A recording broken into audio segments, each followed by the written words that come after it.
The Atlantis Special Economic Zone is a defined geographic area, and within that area or zone, the normal rules of the broader economy don't apply. It's given special rules, special tax incentives as a way of stimulating industrial manufacturing.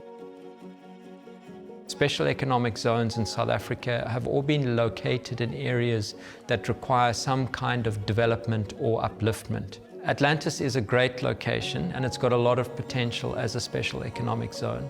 It was traditionally an area that was targeted for settlement under apartheid and largely a resettlement area for coloured people moved out of areas in Cape Town. And it was encouraged to develop via incentives. Those incentives were withdrawn and the area subsequently went into decline.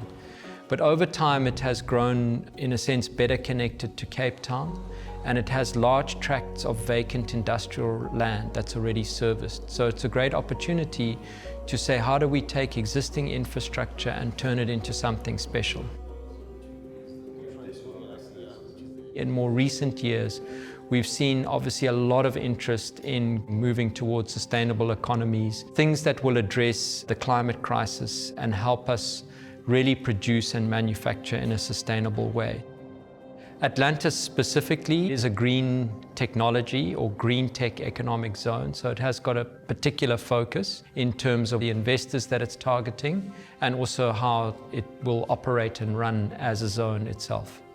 The idea is not to actually do wind or solar in the zone, but rather to look at how the components for wind towers, for wind turbines, for solar panels could be manufactured in South Africa and to create this dedicated area for that to happen.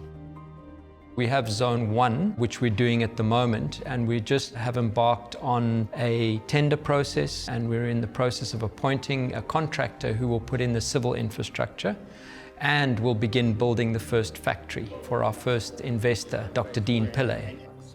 Pillay has been with us for a long time on this journey, so we're very excited that we now have finally got to a point where we can build his factory in the coming year.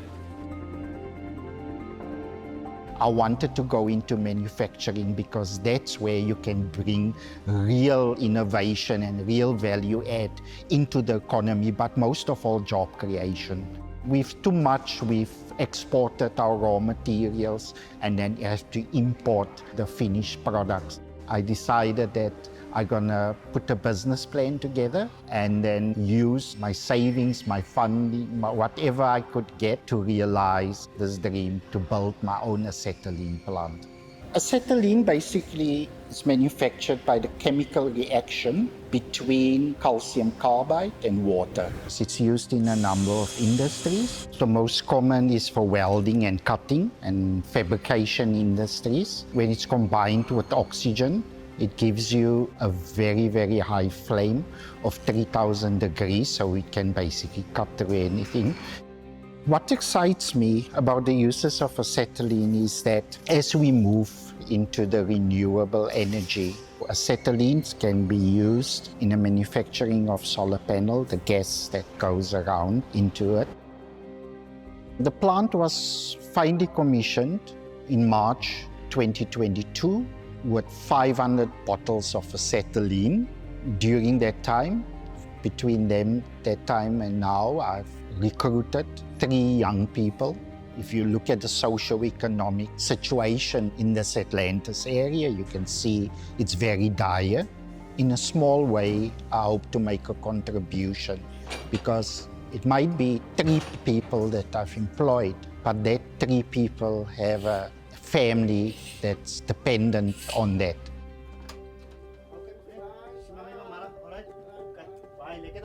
So die ISEZ sal 'n betere toekoms wees vir ons in Atlantis wat so swaar kry, regtig waar dit sal 'n verligting vir ons wees om vir ons werk te verskaf, regtig waar net om die poverty uit ons plekkie uit te haal, regtig want Atlantis is 'n plek waar jy regtig nie werk kry nie.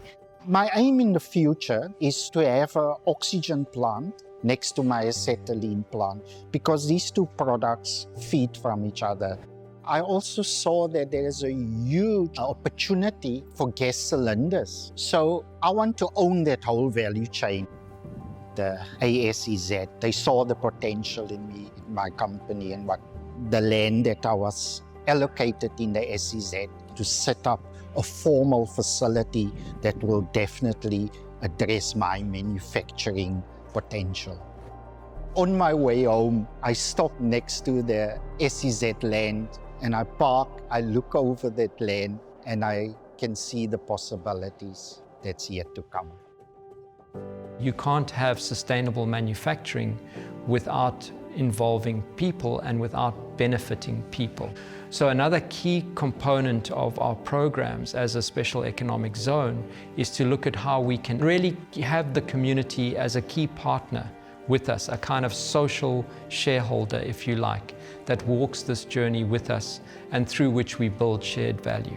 The FLAME program, and FLAME stands for Financial Literacy and Microenterprise. That's a year-long program that targets small enterprises in Atlantis. It gives them training around core business skills that you really need to run a micro or small enterprise. One of the participants of that program, Melanie Andrews, a remarkable resident of Atlantis, she was involved in this program and benefited from it, and through it was able to better manage her business and to run it more sustainably.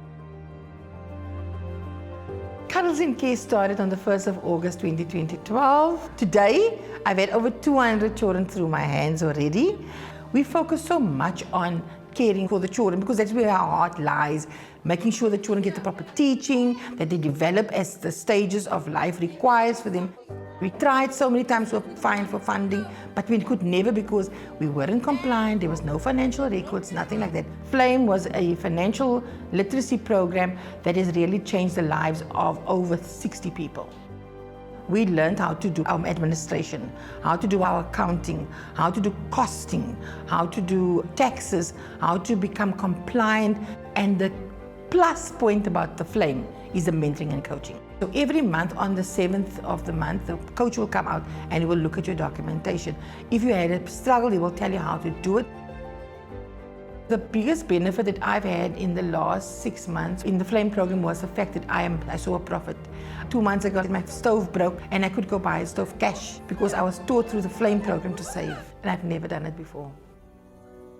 Another example of a program that we've done in the enterprise development space is the Atlantis Food Security Program. That targeted about 21 small-scale farmers and people who were interested in getting into farming. And it was specifically around giving them the skills to run a small-scale farm as a business and to look at it from an enterprise perspective.